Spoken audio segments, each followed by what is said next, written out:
Fraggle Rock is probably the most well-written children's show of all time.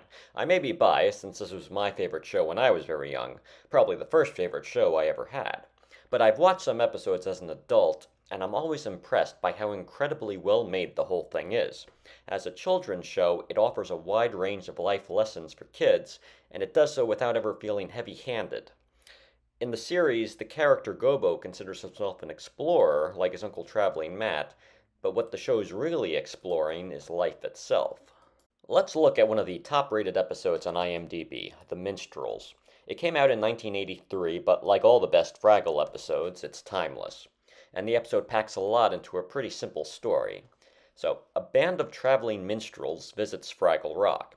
They're led by a guru named Cantus, who's performed by Jim Henson, and Cantus asks the Fraggles to perform the tradition of the medley. To prepare, each Fraggle is supposed to go off on their own and discover their own unique song, so that they can eventually come back together and combine their individual songs into a harmonious medley. Red Fraggle, our protagonist of this particular episode, takes those instructions very literally. She's looking all around her to figure out what her song is and where she might find it, looking everywhere but in her own head and heart.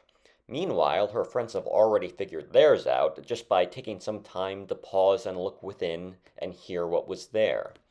Red soon starts to get pretty desperate, so desperate that she steals the minstrel's magic flute in the hope that it will reveal her song to her.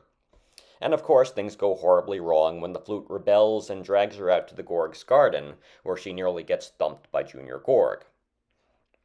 The next day, Moki is willing to take the blame for the theft rather than tell on Red, and this motivates Red to confess, and only after she demonstrates bravery and recovers the flute is she able to look within and truly listen in order to discover her song.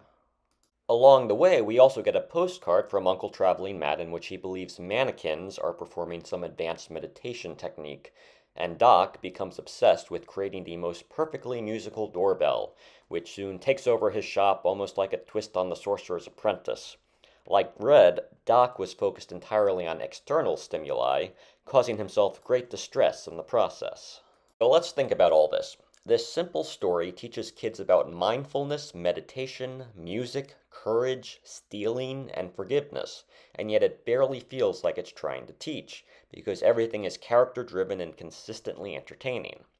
The episode never even mentions the term mindfulness, but it shows us how we can calm ourselves by taking a moment to check inward and breathe, and how external obsessions can lead us straight into trouble.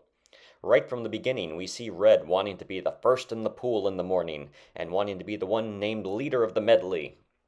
She's already in a state of anxiousness to some extent, and it doesn't end until she's able to stop, breathe, and listen.